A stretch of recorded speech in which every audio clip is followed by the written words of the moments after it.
Sir ఏంటి sir ప్రస్తుతం ఆంధ్ర రాష్ట్రానికి సంబంధించి చంద్రబాబు నాయుడు గారి అధికారంలోకి వచ్చి సుమారుగా 11 నెలల దాకా అవుతుంది. ఈ 11 నెలల కాలం వ్యవధిలో అంతా రెడ్ బుక్ పాలన జరుగుతుంది, దాడులు జరుగుతున్నాయి, దౌర్జన్యాలు జరుగుతున్నాయి అనేసి వైసీపీ వాళ్ళు మాట్లాడుకుంటూ వస్తున్నారు. అసలు దీన్ని ఏ విధంగా చూడొచ్చు అంటారు? వాళ్ళు అనుకున్నంత ఏం జరగట్లేదు. రెడ్ బుక్ లేదు, ఏం వాలాలు చేయాలంటే ఎప్పుడో చేసేవాళ్ళు. వీరయ్య సోదరు గారిని చంపేసినారు, మాచల్ ఉంది. గతంలో ఏం జరిగింది? ఎన్నో హత్యలు చేసినారు, కొట్టినారు, తిట్టినారు, జైలుకు పంపించారు. ఇప్పుడు ఏమి లేదు, వాళ్ళు అనుకున్నంత ఏం లేదు. అది జరిగేది. సార్ వీరయ్య చౌదరి గారి హత్యని ఏ విధంగా చూడొచ్చు అంటారు? ఏదంటే కచ్చిపూర్వకంగా చంపిందే కదండి. తెలుగుదేశం కార్యకర్తని చంపటమేగా, కట్టపడేవాళ్ళ ఏదో ఒకటి చేస్తుండ్రు. అది వాళ్ళు చేసే మళ్ళీ వీళ్ళే చేసినారని రెడ్ బుక్ పాలన అది ఇది అని కామిచ్చి చెబుతుండ్రు. అంటే ఇష్టానుసారంగా పార్టీ అధికారంలో ఉందని రెడ్ బుక్ పాలన జరుపుకుంటూ వెళ్ళిపోతున్నారు నారా లోకేష్ అనేసి.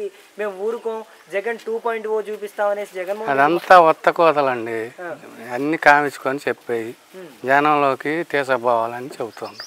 మాచర్ల నియోజకవర్గానికి సంబంధించి మనం పల్నాడు జిల్లాలో అంటే ఫ్యాక్షన్ రాజకీయాలు ఇంకా కొనసాగుతున్నాయి అనుకో. ఏం లేదు, వాళ్ళు ఉన్నప్పుడు సాగింది కానీ ఇప్పుడు ఏం లేదు. బెమ్మారెడ్డి గారు వచ్చినాక బ్రహ్మాండంగా ఉంది. గత 5 సంవత్సరాలు మాచర్ల నియోజకవర్గం ఏ విధంగా కొనసాగిందంటారు?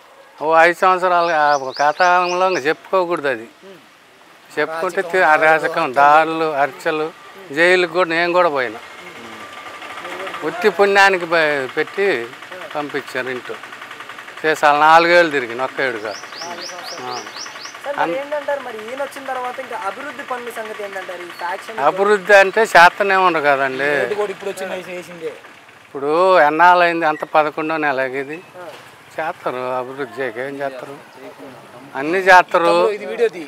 ఈ రోడ్డు కూడా మొన్న వేసింది. అది గత 5 సంవత్సరాలు మీరు చూసారండి, జగన్మోహన్ రెడ్డి పరిపాలించిన గత 5 సంవత్సరాలు ఆయన ఏ విధంగా పరిపాలించగలిగారండి? జనం అంతా తెలుసు, చూసే కాదండి 11 సీట్లకి పడిపోయింది. ఆయన పరిపాలన బాగుంటే ఎందుకు వేయరు? ఆలోచించుకోవాలి కదా జనాలు కూడా. అంటే మళ్ళీ అధికారంలోకి వచ్చేది మేము వచ్చిన తర్వాత టీడీపీ వాళ్ళని ఎవరి వదిలిపెట్టాం, అట్టున్నారు ఇస్తామనేసి మాట్లాడుతున్నారు. ఇవన్నీ కొత్త కొత్తలు. అట్టున్నారు ఇస్తారు, 2 అట్లు ఇస్తారు, ఎత్తే అట్టున్నారు ఇయటానికి. ఆడ మొక్కుంటే ఇచ్చేది, ఆడ అట్టేలేంది ఏం పెట్టిస్తారండి చెప్పు.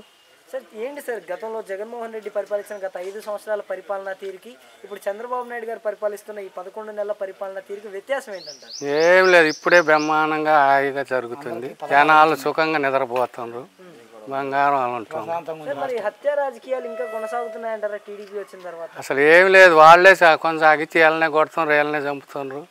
వీరయ్య చౌదరి గారు మొన్నగా జరిగింది, అందరికి తెలుసుగా. వీరయ్య చౌదరి గారి హత్యని ఏం చెప్తారు? వీరయ్య చౌదరి గారి హత్య గురించి అది వీరయ్య చౌదరి గారిని అన్యాయంగా చంపి ఖండిస్తున్నా నేను.